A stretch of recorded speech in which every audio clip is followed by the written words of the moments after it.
Ever feel like when it comes to your kids, you're running a rigged race, trying to give them a leg up? Mm-hmm.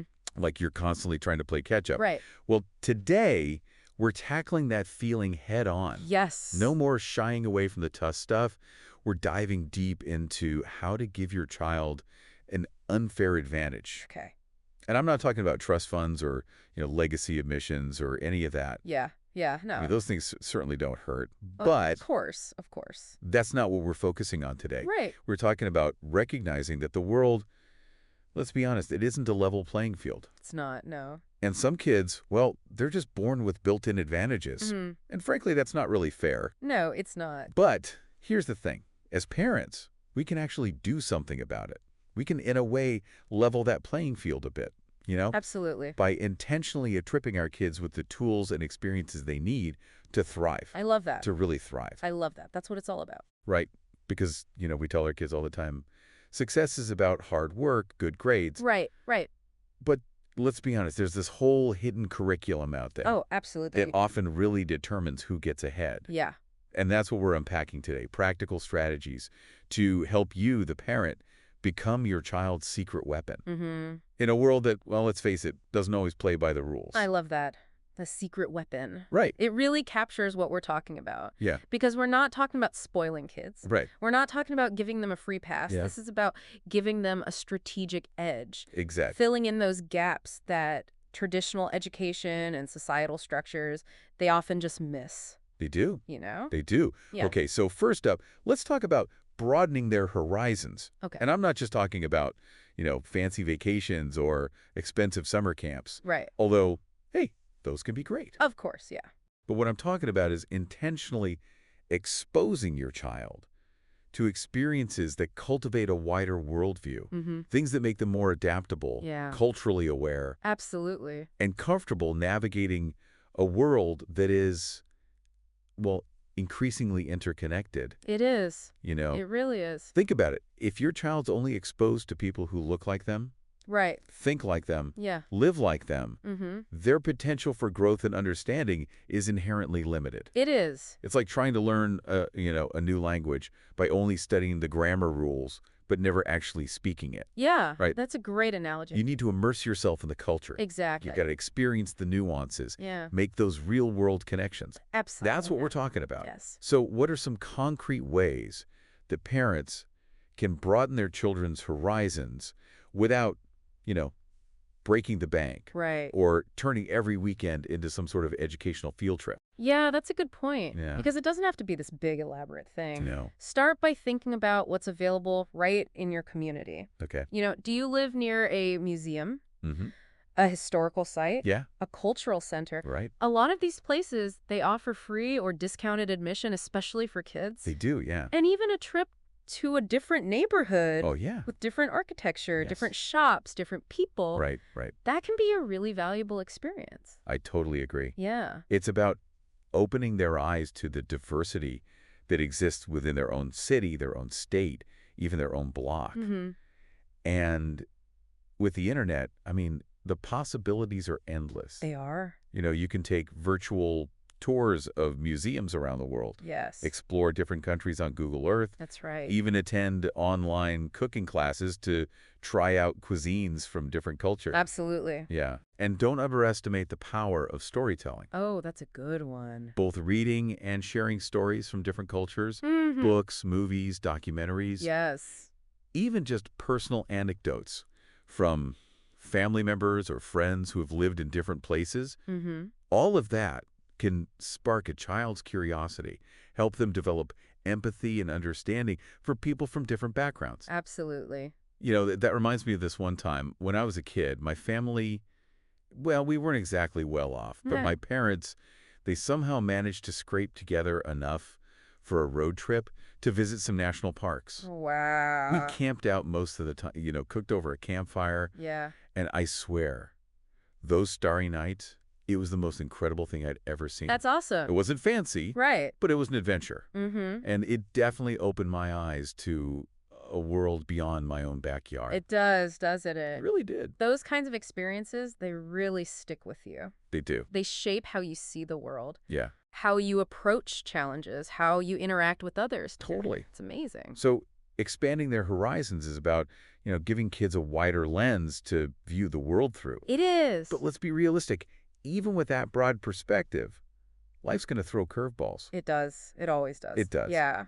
So how do we help our kids build the emotional resilience to handle those inevitable ups and downs? Right, because we can't protect them from everything, No, you we know? can't. So this is where emotional intelligence comes in. Okay. And it's a skill, I think, that can be taught, nurtured, and strengthened. Okay. And it can start at a very young age. Interesting. Think of it like building a muscle. Yeah. The more you use it, the stronger it becomes. Makes sense. So it's not about shielding our kids from every disappointment or challenge. Right, It's no. more about giving them the tools to navigate those tough emotions and come out stronger on the other side. Exactly. That's exactly it. Right. It's about creating what I like to call a safe launch pad, I like that. an environment where they feel comfortable taking risks, Yeah. voicing their opinions, Yeah. and even failing sometimes Right. because they know they have that supportive safety net to catch them. I love that analogy. Okay, so how do we build this safe launch pad? What are some practical strategies that parents can use to help their kids develop that emotional intelligence? Yeah, it starts with modeling. Right. Modeling healthy emotional expression in ourselves. Okay. Because kids, they're like sponges. They absorb everything around them, especially from the adults they trust. Right? So if we're constantly bottling up our emotions or expressing them in unhealthy ways, Mm-hmm. chances are they're going to pick up on those patterns. Right, right. That's a good point. We have to walk the walk, not just talk the talk. Absolutely. So, if we want our kids to be comfortable talking about their feelings, we got to be willing to do the same. Exactly. But it's not just about talking, Right, right? it's not. It's about listening. Yeah. Really listening. Active listening is crucial. Okay. When your child comes to you with a problem, Yeah, resist that urge to jump in and fix it for them. right. Or even offer unsolicited advice. Yeah. Instead, try reflecting back what you're hearing them say. Okay. So it sounds like you're feeling really frustrated because, or I can see that you're upset. Right. And this validates their emotions. Right. It shows them you're truly listening and trying to understand. You're on their side. Yeah, exactly. Yeah. And sometimes just feeling heard and understood is all they need to start working through those emotions themselves. It really is. Yeah. But what about those times when they need more than just a listening ear? Mm-hmm. When they're facing a challenge that they can't seem to overcome on their own. Right. And then it's about helping them develop coping mechanisms, Sure. strategies for managing those big feelings in healthy ways. Okay. And this could be anything from deep breathing exercises to mindfulness techniques Yeah. to creative outlets like drawing, writing, playing music. Right. It's about giving them that toolbox of strategies they can pull from when those big emotions hit. Exactly. So I don't feel overwhelmed or helpless. Yeah. But remember, emotional intelligence isn't just about managing the negative emotions. It's also about recognizing and celebrating the positive ones. Yes, absolutely. Right. So when your child accomplishes something they're proud of, whether it's a good grade or mastering a new skill, acknowledge their effort and celebrate their success. Yes, celebrate those wins. It's about fostering that sense of self-efficacy, Mm-hmm. the belief in their own ability to achieve their goals. Yeah, And that is a powerful foundation for success in any area of life. it really is. So we've talked about expanding their horizons and fostering emotional intelligence. Mm-hmm. What's next on our list of unfair advantages? Well, let's talk about bridging the gap between traditional education and real-world skills. Okay. Because, let's be honest, a good GPA doesn't always translate into success in life. It doesn't. There's a whole set of practical skills that are often overlooked in traditional education, but are absolutely crucial for navigating the complexities of the real world. Okay, I'm intrigued. What kind of skills are we talking about here? Think about it. What do you wish you had learned more about in school? Ooh, good question. Things like financial literacy, Yes. negotiation skills, For sure. problem-solving strategy, Yes, yes, yes. critical thinking. You're reading my mind. Seriously, if I had known then what I know now about managing money, Right. negotiating a salary, or even just thinking critically about information overload, Mm-hmm. my life would have been a lot less stressful in those early years. Exactly. And those are the kinds of skills we need to be intentionally teaching our kids, because chances are they're not going to learn them in a traditional classroom. Probably not. And the best part is it doesn't have to be boring lectures or tedious worksheets. Right. You can make it fun and engaging. Okay, I'm all about making learning fun. Give me some examples. Sure. How do we teach these essential life skills in a way that kids will actually enjoy and retain? Well, for starters, financial literacy can be as simple as giving your child an allowance and teaching them how to budget it. Okay, Let them make choices about how they spend it, save it, or even invest it. right. You can use age-appropriate apps or games to make it more interactive, or even involve them in everyday financial decisions, Oh, that's good. like grocery shopping or planning a family vacation. That's a great idea. It's like giving them hands-on experience with real-world scenarios Exactly. instead of just abstract concepts. Right. What about negotiation skills? Those always seem so intimidating to me growing up. Yeah. Like, where do you even begin? Well, negotiation is definitely a skill that can be learned and refined through practice. Okay, And the earlier they start, the more confident they'll become. that's true. Think about everyday situations where they can practice advocating for themselves. Mhm. Maybe it's negotiating a later bedtime, a Mm-hmm. chore swap with a Right, sibling, right. or even choosing a restaurant for dinner. Oh, I love that.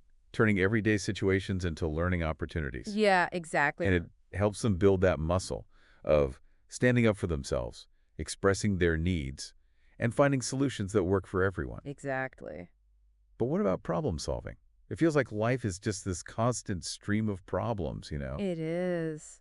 How do we equip our kids to handle all those curveballs? That's a great question. And honestly, the best way to teach problem solving is to, well, let them solve problems. Yeah, I know it sounds obvious, but we often jump in and fix things for our kids. And in doing so, we're robbing them of the opportunity to flex those problem-solving muscles. you're so right. I'm totally guilty of that sometimes. Yeah. But how do we resist that urge to swoop in and rescue them every time? Right. So next time your child comes to you with a problem, Yeah, resist that urge to offer immediate solutions. don't jump in. Don't jump in. Instead, try to guide them through a process of identifying the problem, Okay. brainstorming possible solutions, Hmm. evaluating the pros and cons of each option, Right. and then choosing a course of action. So it's like being their problem-solving coach, Yeah, not their problem-solving superhero. exactly. And even if their solution doesn't work out perfectly, it's still a valuable learning experience. Right. Help them analyze what went wrong, what they could do differently next time, and encourage them to try again. Exactly, yeah.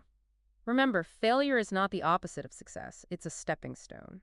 Okay, so we've talked about financial literacy, negotiation, problem solving. Mm-hmm. Are there any other essential life skills that we should be focusing on? Yes. Critical thinking is becoming increasingly important in our information-saturated world. Oh my gosh, yes. We're constantly bombarded with messages, ads, opinions, and it's easy to get swept away in the current without stopping to question, analyze, and evaluate the information we're consuming. Oh my gosh, yes. Especially with social media and the internet, Right. it's like drinking from a fire hose. It is. It's so important to be able to filter that information, determine what's credible, and form our own informed opinions. Yes. But how do we teach kids to be critical thinkers when they're surrounded by so much noise? Start by modeling critical thinking yourself. Okay. When you're reading a news article or watching a video or even just scrolling through social media, Yeah. verbalize your thought process. Okay. I wonder who funded this research. Right. Or, that sounds a bit biased. I'm going to check another source and see if they report it the same way. Oh, that's a great idea. It's like giving them a behind-the-scenes look at how a critical thinker's brain works. Exactly. And it normalizes that process of questioning and analyzing, Yes. instead of just passively accepting everything at face value. Absolutely. And encourage them to ask questions, to dig deeper, Mm-hmm. to not be afraid to challenge the status quo. Yes. Debate current events with them, present them with different perspectives, Mhm. and help them develop the skills to form their own informed opinions. Okay, so we've covered a lot of ground here when it comes to practical life skills. Really have. But there's one unfair advantage we haven't discussed yet. Okay.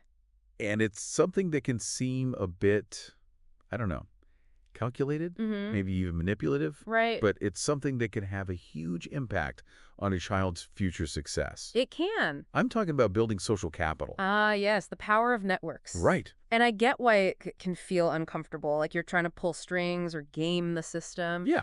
But when it's done authentically, Right. ethically, Yeah. building social capital for your child is really about expanding their world, Mm-hmm. opening doors to opportunities they might not otherwise have access to, Okay. and connecting them with mentors and role models Right. who can inspire and guide them. Okay, I'm willing to have my mind changed on this one. Okay. But how do we go about building social capital for our kid Yeah, without it feeling, forced Right. or inauthentic? it's a good question. And where do we even start? Well, start by thinking about your own network. Okay. Do you have friends or colleagues who work in fields that might interest your child? Mm-hmm. Maybe a friend who's a doctor, a lawyer, an entrepreneur, Right, a right. musician, an artist. Okay. The possibilities are endless. Yeah, yeah. And arrange for your child to maybe shadow them for a day, Okay. have lunch with them, or even just a casual conversation about their work. That's a great idea. It's about leveraging your own connections Yeah, to create those valuable face-to-face interactions, exactly. even if it's just a brief glimpse into a different world. Exactly. Yeah. And it doesn't have to be limited to your personal network, right? Right? No. I mean, there are so many community organizations, Absolutely. mentorship programs, Yeah. even online platforms that connect young people with professionals in their fields of interest. Exactly. That reminds me of this one time when I was in high school. Yeah. I was really interested in journalism, Mm, but I had no idea how to break into the field. right. My mom knew someone who worked at the local newspaper, and she arranged for me to shadow him for a day. That's great. I got to sit in on editorial meetings, watch reporters interview people, Wow. and even helped write a small article that ended up getting published. That's fantastic. It was such a pivotal experience, and it definitely sparked my passion for journalism. See, that's the power of social capital in action. It is, It's about opening doors, providing insights, and sparking inspiration. totally. And it doesn't have to be a formal mentorship. Even casual encounters can have a lasting impact. They can. Taking your child to industry events, conferences, or even just the local business meetups, Yeah, all that can expose them to a whole world of possibilities they might not have known existed. I love that. It's about planting seeds, expanding their network, showing them that there's a whole world out there beyond their immediate bubble. That's exactly right. And the beauty of it is, as they get older and start building their own networks, Yeah. they can then pay it forward, Mhm. by mentoring others, sharing their knowledge, creating opportunities for the next generation. Okay, so we've talked about expanding their horizons, providing emotional support, teaching practical skills, building their social capital. I know, right? That's a lot to cover. But there's one crucial element we haven't discussed yet, Okay. and it's something that underpins all of these other unfair advantages, All right. their physical and mental well-being. Yes. Like building a house, you need that strong foundation to support everything else. Absolutely. And when it comes to our children's success, their happiness, Hmm. their physical and mental health, Yes, that is the foundation. it is. So let's shift gears a bit Okay. and talk about how we can help our kids prioritize their well-being, not just as a means to an end, Right. but as an essential part of a fulfilling and meaningful life, Exactly. right? Yes. Because we tend to focus on the physical health in terms of preventing obesity or illness, Right. but it's so much more than that. It is. A child who's physically healthy, they have more energy, they Absolutely. have better focus, Yes. greater resilience to handle the stresses of life, Mm-hmm. and we can't forget the mental and emotional benefits too. Of course not. Right, They all go hand in hand. they do. Yeah. So where do we start? Should we be signing our kids up for every sport under the sun? Well, Enforcing strict screen time limits? it doesn't have to be that extreme. Okay, good. Start with the basics: good nutrition, regular exercise, and adequate sleep. Okay, Make healthy eating a family affair. okay. Involve your kids in meal planning, Yeah. preparation. Encourage them to try new foods, explore different cuisines. I love that idea, turning healthy eating into a fun, engaging experience rather than a battle of wills at the dinner table. Exactly. And make physical activity a part of your daily routine. It doesn't have to be organized sports. Right. It could be as simple as going for a family bike ride, Oh, yeah. playing tag in the park, or dancing to your favorite music. I have such fond memories of family bike rides when I was a kid. Yeah, We'd explore different trails, pack a picnic lunch, that's nice. just enjoy being outdoors together. Love that. It wasn't about, burning calories Right. or training for a marathon. Yeah. It's about spending quality time together Exactly. and having fun. That's what it's all about. And don't forget about sleep. Oh, right. Sleep. In our fast-paced world, sleep often gets shortchanged. It does. But it's crucial for physical and mental health, especially for growing children. Yeah. Establish a consistent bedtime routine, create a calming sleep environment, and limit screen time before bed. Right. Those blue lights from screens, they can really mess with your sleep cycle. They can. But what about mental health? It feels like we're talking about it more openly these days, which is great, It is. but it can still be a bit taboo, especially when it goes to kids. Yeah.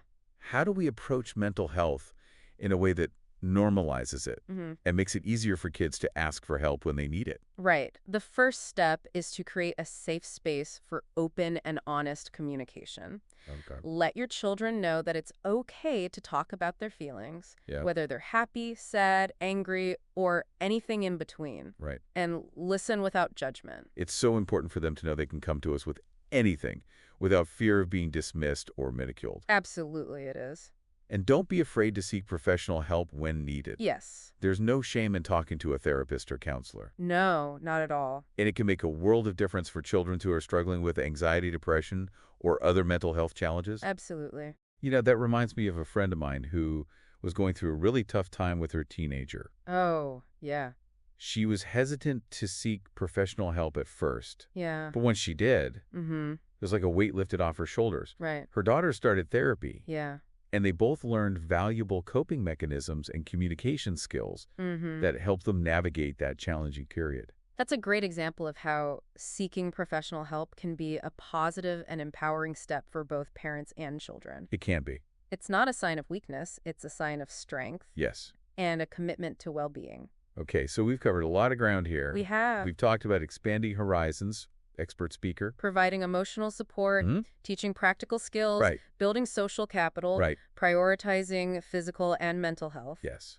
But there's one final piece of the puzzle that we haven't discussed yet, Okay. and it's arguably the most important one of all. All right, lay it on me. Fostering a growth mindset. The growth mindset. Yes. The belief that abilities are not fixed but can be developed through effort, right? Learning and perseverance. It's like having a superpower It is. that allows you to embrace challenges, Uh-huh. view setbacks as opportunities for growth, Yeah, and never give up on your dreams. I love that. It's a beautiful way to put it. It's like that famous quote, it's not about how many times you fall down, Hmm. it's about how many times you get back up. Exactly. And children with a growth mindset, they're more resilient, they're Mhm. more adaptable, Right. and more likely to achieve their goals. Okay. Because they don't let setbacks define them. They see them as stepping stones on the path to success. I love that. So how do we cultivate a growth mindset in our children? Mm-hmm. It's not like we could just flip a switch Right. and suddenly they're all about embracing challenges. Right. You're right. It's a process, but Yeah. it starts with the language we use. Okay. Instead of praising their intelligence or talent, Mm-hmm. focus on praising their effort, Okay. their perseverance, their strategies. Right. When they Yeah. face a challenge, help them reframe it as an opportunity to learn and grow. So instead of saying, you're so smart, Right. we say, wow, you really worked hard on that. Yes. And look at the progress you made. Exactly. And when they make mistakes, which they inevitably will, Of course, yeah. help them see those mistakes as valuable learning experiences. Okay. Encourage them to analyze what went wrong, brainstorm different approaches, Mhm. and try again. It's about shifting the focus from outcome to process. Yes. It's not about being perfect.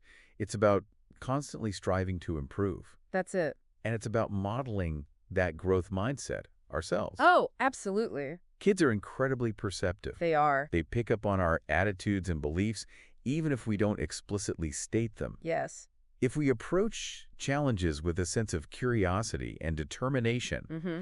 they're more likely to do the same. It will. So if we're constantly complaining about how hard something is Right. or giving up easily, Yeah. they're going to internalize that message. They are. But if we show them that we're always learning, Mhm. always growing, always looking for ways to improve, Yeah. they'll see that as the norm. Absolutely. And remember, fostering a growth mindset is an ongoing process. It's Mhm. not something you do once and then check off your list. Yeah. It's about creating a culture of learning and growth in your home Okay. where mistakes are seen as opportunities and challenges are embraced. It's about empowering our children to become lifelong learners who are constantly evolving, Yes. adapting, Mm-hmm. and reaching for their full potential. And that's the greatest unfair advantage we can give them. It is. So to wrap up our deep dive, Okay. let's recap the key takeaways. All right. We talked about the importance of expanding their horizons, Mm-hmm.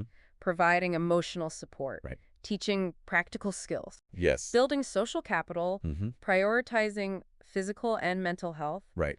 and fostering a growth mindset. These are all intentional choices we can make as parents They are. to set our children up for success in a world that is increasingly complex and competitive. Absolutely. It's not about giving them everything or making life easy for them. No. It's about equipping them with the tools, Yes. the mindset, Mm-hmm. and the support they need to navigate the challenges and seize the opportunities that come their way. Exactly. And remember, it's a journey, not a destination. Love that. Start small, be Mm. consistent, Right. and most importantly, have fun along the way. Yes. Thank you for joining us on this deep dive. We hope you found it insightful and inspiring. And remember, the greatest gift you can give your child is the belief in their unlimited potential. Providing emotional support, teaching practical skills, Right. building social capital, Yeah. prioritizing physical and mental health. Yes. But there's one final piece of the puzzle we haven't discussed yet. Okay. And it's arguably the most important one of all. All right. Lay on me. Fostering a growth mindset. Ah, the growth mindset. The Yes. belief that abilities are not fixed, Right. but can be developed through effort, Exactly. learning, and perseverance. It's like having a superpower. It is. That allows you to embrace challenges, view setbacks as opportunities for growth. Yeah.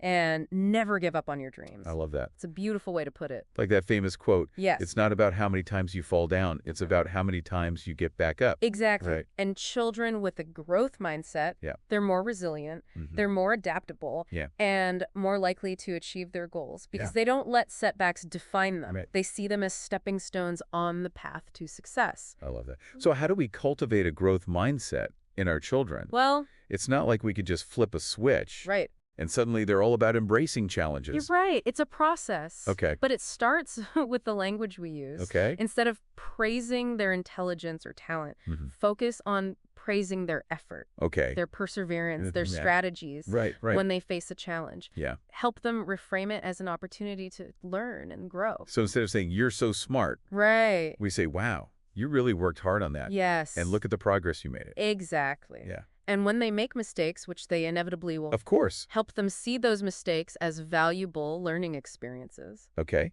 Encourage them to analyze what went wrong, brainstorm different approaches, Yeah. and try again. It's about shifting the focus from outcome to process. Yes. It's not about being perfect. It's about constantly striving to improve. That's it. And it's about modeling that growth mindset ourselves. Oh, absolutely. Kids are incredibly perceptive. They are. They pick up on our attitudes and beliefs, even if we don't explicitly state them. If we approach challenges with a sense of curiosity and determination, Yes.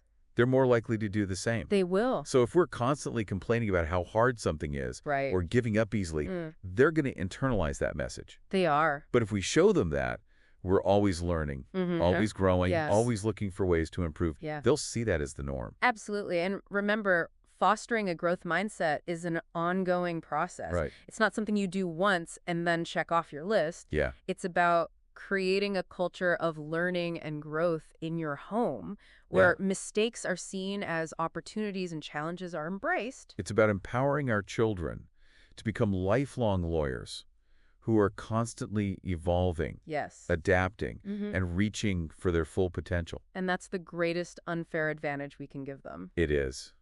So to wrap up our deep dive today, Okay. we've covered a lot. We have. We talked about expanding their horizons, fostering emotional intelligence, equipping them with essential life skills, building their social capital, and prioritizing their physical and mental health. It's a lot.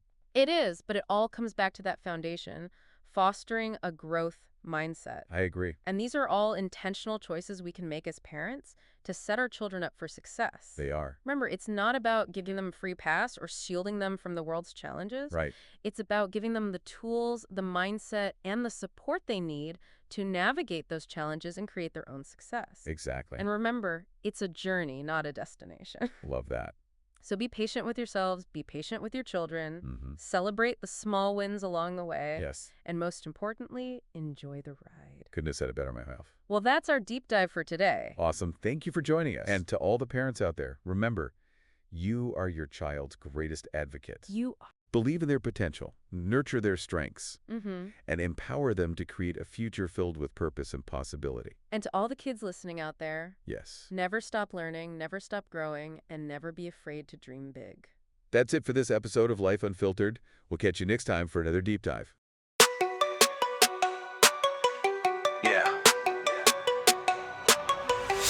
animal kingdom tried to tell them it's ugly out here. They told you to thug and get rid of the feelings just to find meaning and purpose in something unclear.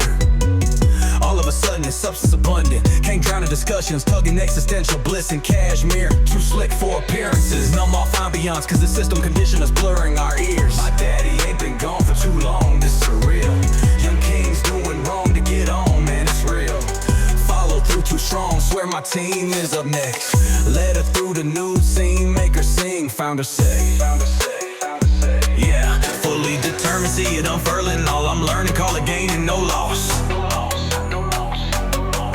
Life a whirlwind of Merlins, like Sterling is bourbon, causing unnerving thoughts.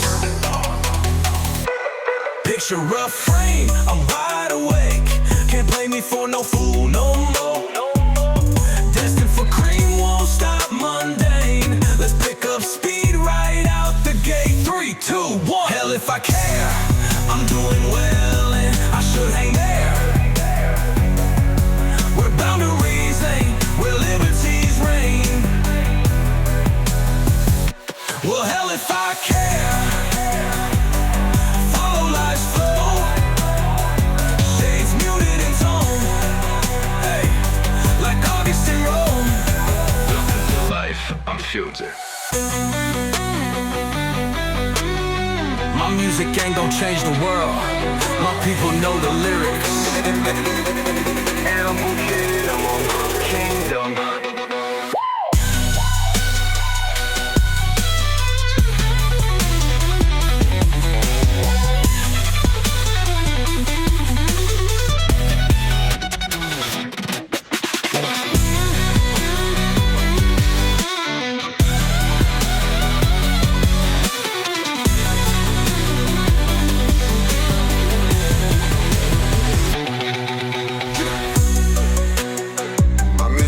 Change the world.